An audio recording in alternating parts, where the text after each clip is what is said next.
Well, welcome back. It is the 5th of September and got a little bit of a garden update for you. Peppers are really starting to come online now. Plants are loaded. They're like 3+ foot tall, and we're seeing lots of good pod production, so I'm excited about that. Do have an interesting finding here, and that is that I probably have some peppers planted that I didn't expect.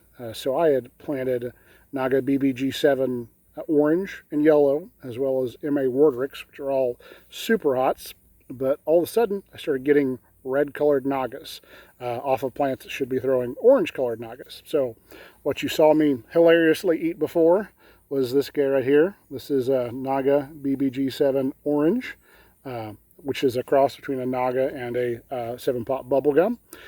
However, I'm starting to get some red peppers now. So notably, I'm seeing peppers like this. So this is what would be a Naga BBG7 Red. And there's actually a variety called the Red Gum that's based out of Wales, I believe. This is not it. So what this likely reflects is a cross pepper that is not stable yet. So you have to go through several generations. You know, it may be a F5, F6, or F7 generation before that pepper is actually stable. So I've got a red phenotype coming out of my orange peppers. I hear the red ones are typically hotter than the other color varieties. So we'll see.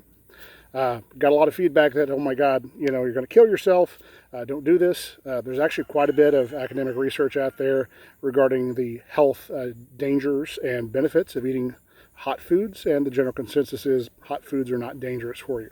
Super hots can be if they are consumed in lots of quantities, which I do not do. So what we're going to give it a go, one of these red Naga BBG7s, and we'll see what that looks like. Noted in the photo here that this has the bleeding calyx, which is typical of 7-pot bubblegums. And as I section this pepper, I'll give you a chance to look inside that. Looks quite tasty there. Keep some of those seeds and maybe plant those again next year. So, not going to eat the whole thing, just a little bit of that pod down the hatch.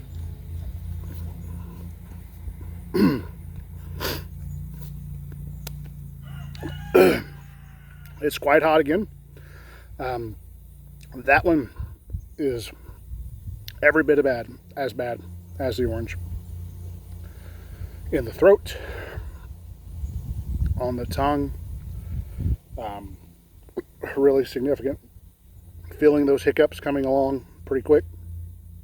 I'm a little more prepared this time. I didn't take any additional action, just been eating some spicier food. So overall, yeah, it ranks right up there.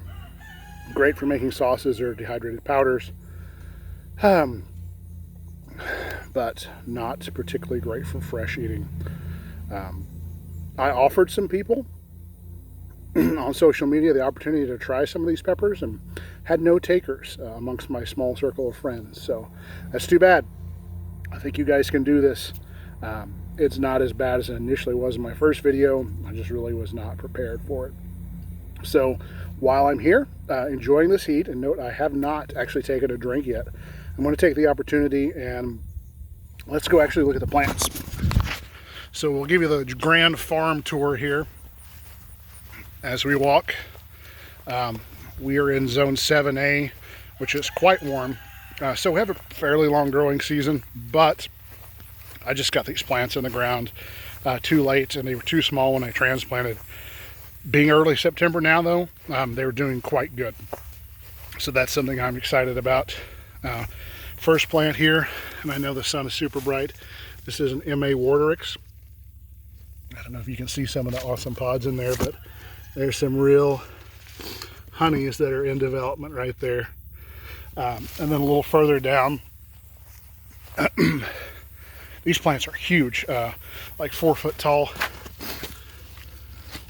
These are some of the Nagas, and you see we've got some tail development in some of these peppers. I think that these will wind up being reds again, but we're not 100% certain there. And then lastly, I think these will wind up being yellow Naga BBG7s, but as you can see, doing pretty good. The rest of this garden is cover cropped right now with purple top turnips and southern curled giant mustard. And then we've got some okra planted. This is Clemson spineless okra, which is doing pretty good. It's been defoliated to try to increase fruiting production. It's already hot here, and I can tell you right now, I have a really good sweat going on based off that little bit of Naga. So no, it's not dangerous taking a little taste of what you're gardened, and what's the point of gardening if you're not going to try it out, right? So that's all for today, and have a good time and enjoy your garden.